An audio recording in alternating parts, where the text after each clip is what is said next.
من الشیطان الرجیم بسم اللہ الرحمن الرحیم یا ایہا الرسول بلغ ما انزل الیک من ربک وَإِن لَّمْ تَفْعَلْ فَمَا بَلَّغْتَ الرِّسَالَةَ وَاللَّهُ يَعْصِمُكَ مِنَ النَّاسِ إِنَّ اللَّهَ لَا يَهْدِي الْقَوْمَ الْكَافِرِينَ۔ سب سے پہلے عید غدیر اکبر و عید سعید غدیر کے حوالے سے آپ تمام مومنین کی خدمت میں ہدیہ تبریک عرض کرتے ہیں۔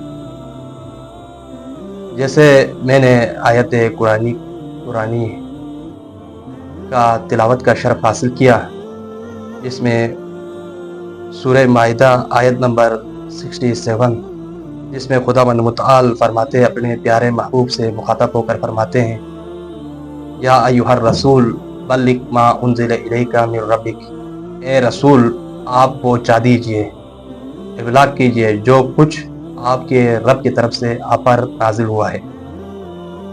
اور ساتھ میں یہ بھی فرماتے ہیں کہ وَإِن لَّمْ تَفْعَلْ، اگر آپ نے ایسا نہیں کیا تو فما بلغت رسالتہ، آپ نے رسالت کا کوئی کام انجام نہیں دیا۔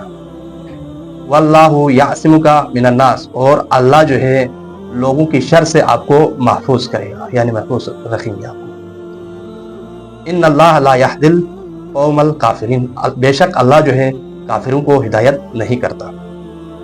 رسول اللہ صلی اللہ علیہ وسلم نے حجۃ الوداع کے موقع پر، یہ رسول اللہ صلی اللہ علیہ وسلم کا زندگی کا آخری خطبہ تھا، آپ نے تمام حاجی جب واپس آ رہے تھے ان حاجیوں کو آپ کے حکم پر جمع کیا گیا مکہ اور مدینے کے درمیان، جہاں سے لوگ تقسیم ہو کے اپنے شہروں کی طرف جا رہے ہوتے ہیں۔ اس وقت ان کو روکا جاتا ہے اور روک کر یہ خطبہ ارشاد فرماتے ہیں، ادھر خطبہ جس کو خطبہ حجۃ الوداع، وہاں پر آپ نے غدیر میں آپ نے اس اعلان کو یا لوگوں کے سامنے برملا کیا، کیونکہ کہا گیا تھا کہ اگر آپ نے اس رکن رکین کو نہیں پہنچایا تو سمجھے آپ نے رسالت کا جو اتنے سال کام انجام دیا ہے، یعنی کچھ بھی اس کو جو ہے نا کالعدم شمار کیا جائے گا۔ آپ نے لوگوں کے سامنے اس شدت گرمی میں یہ اعلان فرمایا کیا کہ من کنت مولا فہذا علی مولا، جس کا میں مولا ہوں آج کے بعد اس کا علی مولا ہے۔ تو اس میں بہت سارے لوگ خوش ہوئے اور کچھ منافق ناراض بھی ہوئے، اور وہاں پر یہاں تک کہ ابو بکر اور عمر اور عثمان بھی تھے، انہوں نے بخن بخن بھی کہا اور کہا کہ آپ ہمارے بھی مولا ہو گئے، آپ مسلمین کے بھی مولا ہو گئے ہیں، آپ کو مبارکباد عرض کرتے ہیں، اس طرح سے کہا۔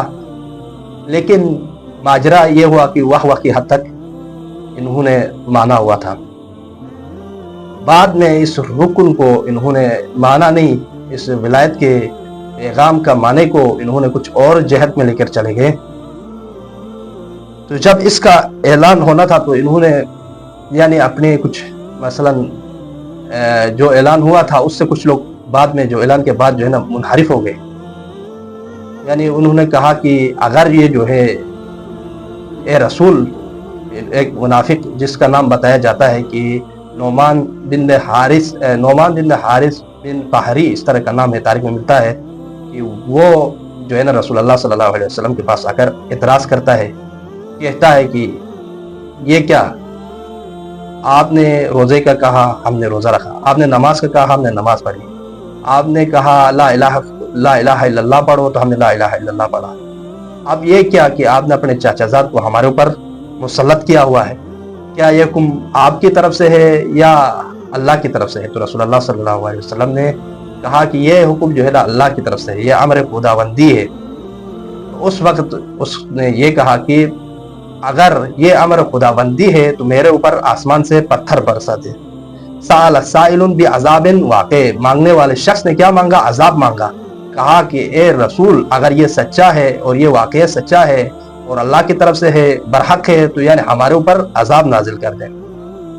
تو جو یہ کہنا تھا، یہ آخر میں اعتراض کرتا ہے، جب اعلان ختم ہو جاتا ہے اس وقت کہا، تو اس وقت آسمان سے یہ اونٹ پہ جا رہا ہوتا ہے، آسمان سے پتھر برستے ہیں اور وہ شخص وہیں ہلاک ہو جاتا ہے۔ غدیر باس جو ہے نا عامہ، اکثر عامہ یہ جو ہے نا اس غدیر کے جو آیت کی وہاں پر جو غدیر میں اعلان ہوا ہے اس سے مراد وہ جو ہے دوست کا معنی لیتے ہیں. ایک مفتی وہ اس کا کلپ سن رہا تھا، وہ کہتا ہے کہ غدیر میں جو اعلان ہوا ہے وہ جو ہے مولا کے معنی جو ہے نا سردار اور آقا کے نہیں ہے، یعنی بے حیثیت ولایت اور امامت اعلان نہیں ہوا. وہ یہ کہتا تھا کہ دوست کا معنی ہے. میں کہوں گا کہ ایک نبی سے عبث کام ممکن نہیں ہے. اتنا مجموعہ جمع کریں اور اتنے لوگوں کو، حاجیوں کو روکے، اور اس شدت غربی میں، اور کس لیے روک رہے ہیں؟ اس لیے کہ دوست کا اعلان کرنے کے لیے. جس کا میں دوست ہوں آج کے بعد علی دوست ہے، یہ کہنے کے لیے روک رہے ہیں. تو اس سے نبی پر عبث لازم آ جائے گا کہ یہ جو ہے نا ایک لایانی کام کیا نبی نے، حالانکہ نبی جو ہے لایانی کام نہیں کرتے. تو جب یہی ولایت کا اعلان ہوا تو آیت نازل ہوئی. وہ یہ آیت یہ تھی کہ اليوم اکملت لکم دینکم واتممت علیکم نعمتی ورضیت لکم الاسلام دینا. آج میں نے تمہارے لیے دین کو مکمل کر دیا ہے اور تم پر نعمت پوری کر دی، اور اسلام کو تمہارے لیے دین کے طور پر پسند کیا اور انتخاب کیا. یعنی دین اسی ولایت سے ہی یعنی کامل ہوا. اس ولایت کے بغیر کوئی سسٹم، آپ نماز پڑھتے رہے، روزہ رکھتے رہے، کچھ بھی فائدہ نہیں جب تک رکن اساسی کو آپ برقرار نہ رکھیں.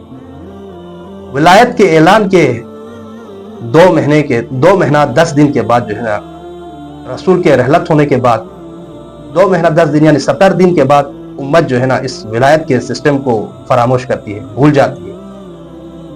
جنہوں نے بخن کیا تھا وہ بھی بھول جاتے ہیں. اور فاطمہ زہرا سلام اللہ علیہا